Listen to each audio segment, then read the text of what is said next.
We want to believe that there are shortcuts to success. We want to believe we can take a drug or we can do something that'll make it quick and easy. But the truth is, it takes grit. It takes persistence.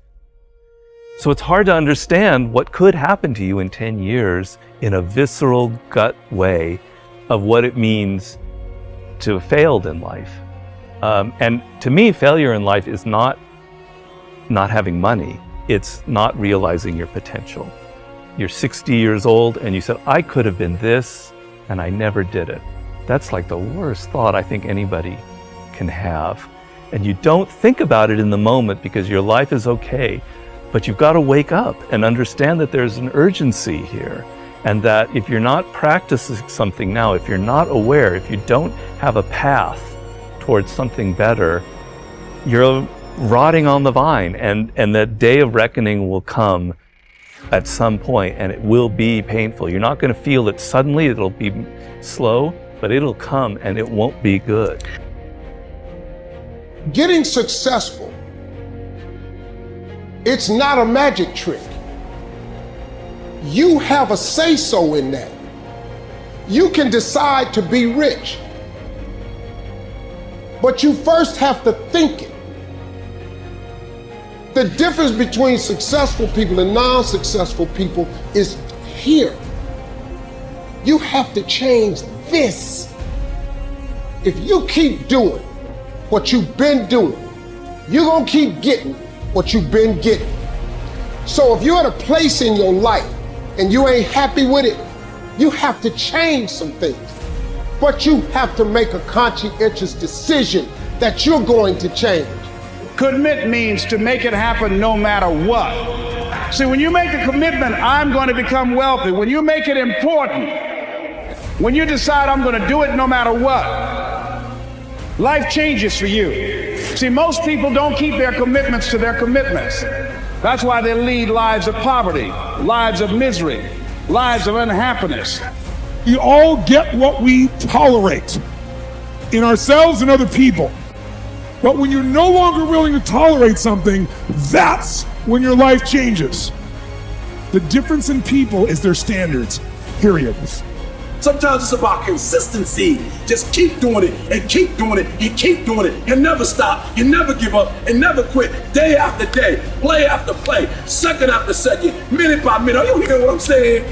No matter what you face, no matter how bad it is going to be, when there is a challenge, anything that you're facing, the only way to overcome the challenges that you face is to start walking.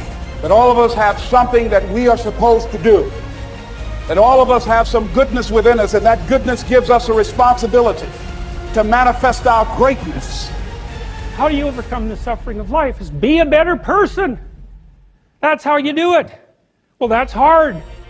It takes responsibility. And I think, if you said to someone, you want to have a meaningful life? Everything you do matters. That's the definition of a meaningful life. But everything you do matters. So you're going to have to carry that with you. Or do you want to just forget about the whole meaning thing, and then you don't have any responsibility because who the hell cares, and you can wander through life doing whatever you want, gratifying impulsive desires for how useful that's going to be, and you're stuck in meaninglessness, but you don't have any responsibility. Which one do you want? Well, ask yourself, which one are you pursuing? And you'll find very rapidly that it isn't the majority of your soul that's pursuing the whole meaning thing, because, well, look what you have to do that. You have to take on the fact that life is suffering. You have to put yourself together in the face of that.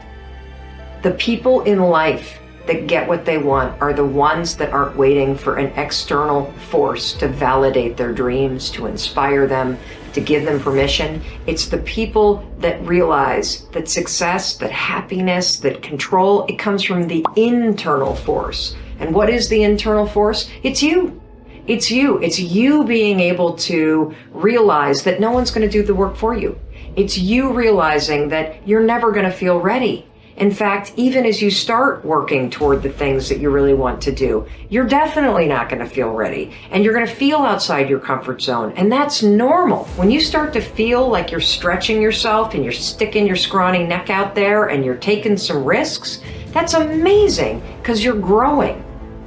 People who earn large incomes aren't lucky, and they're not crooks as those without money are so fond of pretending, nor are they endowed with more brains or talent necessarily than their friends and neighbors, nor are they privy to occult secrets, and only a very few were lucky enough to have had rich fathers or grandfathers. Most of the people earning the big incomes today started the same way you and I did, and most other people.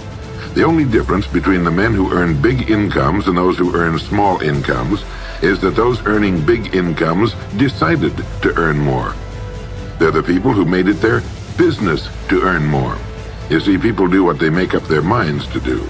So get rid of the ancient superstition once and for all that people who earn big money are special people, or lucky, or get the breaks, or had money to begin with, or knew someone, or are smarter, or anything else. These are alibis. They can all be disproved 1,000 times. The reason there are so many of these alibis around is that men who fail to make the grade financially are seldom honest enough to just admit that they really didn't try and keep trying. So in order to justify their failure, in order to remain seated, they dream up and pass along these old alibis. We're all self-made, but only the successful will admit it. Life's easy when you live it the hard way, and hard if you try to live it the easy way. Self-discipline means living your life the hard way, resisting temptations and instant gratification in order to receive bigger and better rewards in the future. It's certainly easier to avoid all kinds of discomfort and indulge yourself whenever you want, but in the end, all that you get from that approach is fleeting pleasure, now at the expense of your future, which otherwise could have been much better. Consider a weak-willed person who, when faced with a challenge, immediately opts out. How likely is this person to achieve anything substantial in life if their primary value is to feel comfortable? How is this person going to manage a crisis that they must face? Even a relatively insignificant problem can become an insurmountable obstacle for a person who's been living a sheltered life and always avoided what's difficult or disagreeable. Now, contrast that with a person who voluntarily makes his or her life harder. They seek out and welcome challenges as opportunities to grow. Each self-imposed affliction strengthens them so that fewer and fewer difficulties in life overwhelm them. Day by day, they immunize themselves against problems precisely because they seek them out. When life deals them an unexpected blow, they're ready to handle it because, thanks to living their lives the hard way, they're always ready for hardships. When you look at some of the most successful high performers, it might be tempting to say that they were born this way. They're talented, end of story. In fact, talent, while undeniably makes life easier, is but one part of the equation. I used to be a shy and fearful person. If you compared me, the awkward outsider, with the most successful guys at school, you could say they were born talented to be popular, liked, and as alpha male as you could get. Well, I didn't have such luck. However, my apparent misfortune turned out to be a source of strength because it provided a spark to introduce big changes in my life. By continuously pushing my comfort zone, I not only overcame social shyness and improved my communication skills, but also developed high self-confidence and overcame other fears in my life. I might not have been born with the talent to be a people person. I still prefer solitude to crowds, but with self-discipline and consistent work, I still achieved astounding results. Next time, before you complain that you don't have a talent for something or weren't born this way, remind yourself that self-discipline in many situations can more than make up for a lack of inborn traits. Your choices are made in a moment, but their consequences will transcend a lifetime. Humans have the capacity to act against their urges in exchange for a better future. Unfortunately, many people live by the principle of if it feels good, do it, and if it doesn't, don't do it. Caving into your temptations whenever you feel them emerge is like relinquishing your humanity in a way. As an intelligent human being, you have an ability, and I dare say an obligation, to make decisions that are based on rational thinking, not on your instincts alone. Strive to be a better human and embrace your humanity by exercising your willpower muscle instead of succumbing to your most primal and least helpful for your long-term goals. Part of the brain, your most primal instincts may provide temporary comfort, but seldom are good for the long term, except when there is a direct threat to your survival. When I first got into endurance events, I loved the breakdown phase because the suffering made me feel alive and reminded me that I'd gone all out.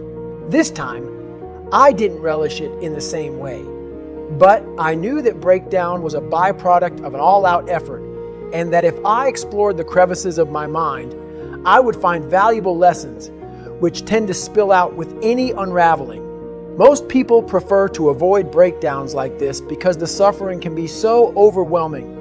It just might mark you forever.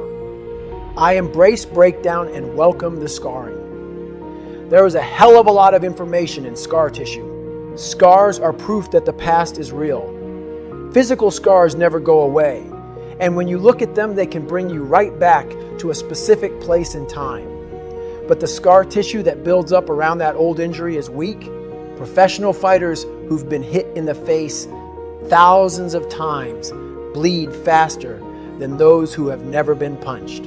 Once you've been cut deep, you are forever vulnerable to bleeding. The same is true for the mental and emotional scars that we all carry with us. The scars we cannot see. They might be invisible, but they affect us much more severely than physical scars.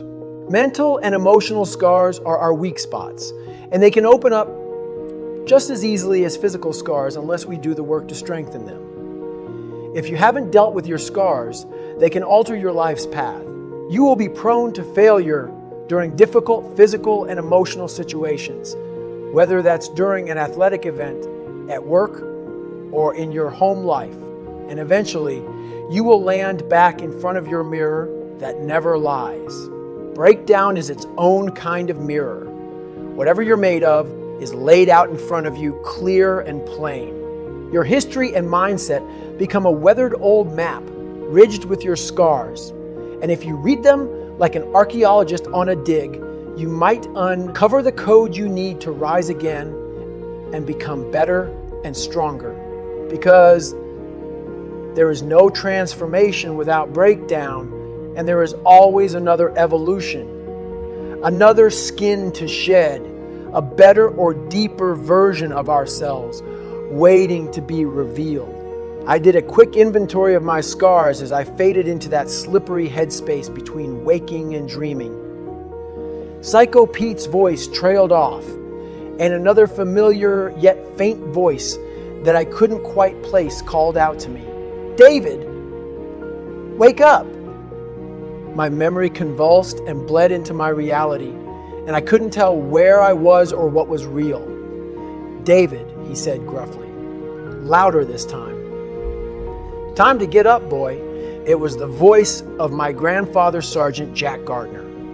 Unlike those who embrace affectionate nicknames like Pop Pop, Papa, or Grandpa, he'd instructed me to call him Sergeant Jack, and that set the tone for how things were going to be between us. Oh yes, he left more than a few scars etched in my brain, and he was shaking me awake, just like old times.